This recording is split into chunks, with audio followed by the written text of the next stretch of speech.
Alright, I've collected my thoughts, or my mind was just quiet for some time, and I'm literally out of the woods, so that's a good thing. Now for the intro. Hello my dear children, it's me, your messiah, Torolf Röberg here again. I'm now walking past a couple of houses because, well, that's when I came out, so I don't know if this is legal or not, but I'm going out as fast as I can, so that should be something at least. Now let's talk about morals and ethics, because those are important in religions. And well, throughout all the religions that has been for at least 2,000–3,000 years, it's pretty much been the same kind of rules, and they've pretty much always just borrowed or just stolen the good parts of a religion and let the bad parts die, because that's what keeps the boat sailing. Because there are some parts of the boat called religion that is worth taking care of, and that is always the plan. For example, you can't, if you try to revolutionize the boat, then you're probably gonna end up with a very weird stuff. And that's what we're seeing now in modern times, because they try to revolutionize the boat, by making religions that are not dependent on any gods of any kind, such as the climate religion, the gender religion, the money religion. They're trying to connect the divine to the earthly, even though they don't even know it themselves. And that's what makes it even more dangerous, because it's rational. And the divine is above rational.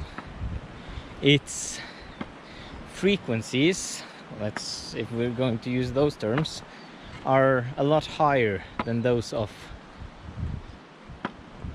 rational. Even though the rational is very good, absolutely, but when it starts to become a religion, it's promoting fear and anger and shame, which are low frequencies. And again, I've probably talked about this David Hawkins before, but I'm going to do you should check him out actually. David Hawkins, PhD. He's only got he got a lot of short clips of himself trying to explain how these frequencies of emotional value are interacting, and how they're good and bad accordingly to promoting life. And yeah, it's a real good time. But the morals of, for example, this climate religion, which has captured almost at least the majority of the people in the western region of the world, is that this carbon is bad, and that's the sell. And it's working quite fantastically. People are ashamed of flying, and they're trying to drive less cars and all that, but all that, it just promotes death. Because if you think about it, shame is kind of the worst of the emotions, because that's the one that's closest associated with death.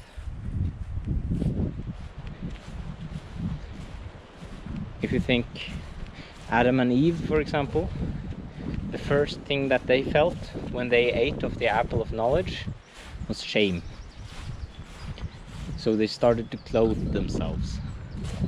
And I'm not saying this because I think that Adam and Eve story is literally true, that there were two people, but the moral in the story is true. And a person that killed himself, from the old Japanese cultures, that took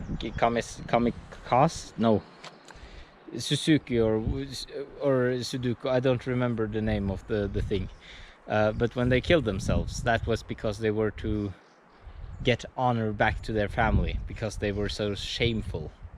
So the shame is the emotion that kills. And all religions that promote shame and fear and anger promotes death. So if you were to have religions that promote these things, I can promise you that it's not going to end well, not in the long run.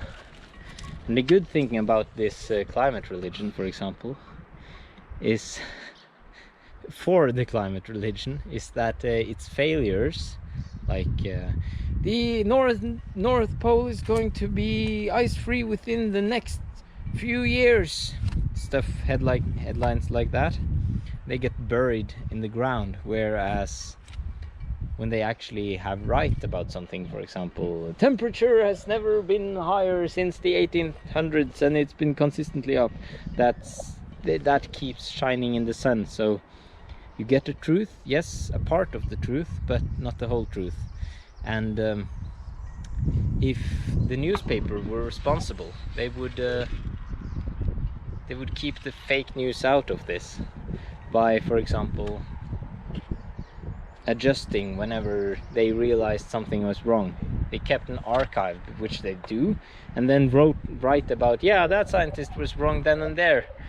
So yeah, maybe don't listen to that guy next time, because now it's just a blaff in the wind, or just it goes with the wind and it's gone forever, because no one remembers and no one cares enough to be skeptical about anything.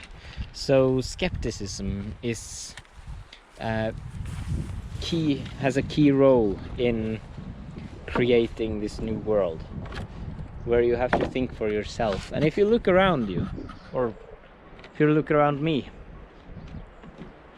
this isn't terrible. Look at things as they are. If you think the carbon, for example, is that bad, it's in the 1800s it was 180 particles per million.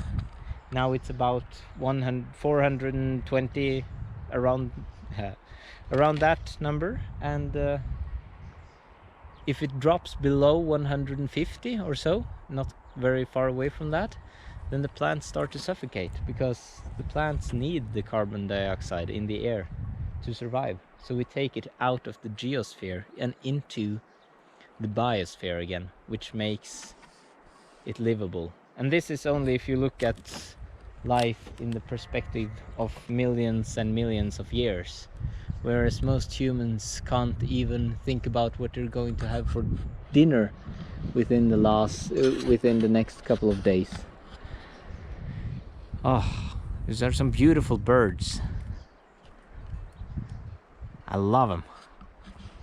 Now, thank you for listening to me rambling about morals and and the carbon dioxide. All right, I'll let you off the hook. I'll talk to you when I talk to you. Bye.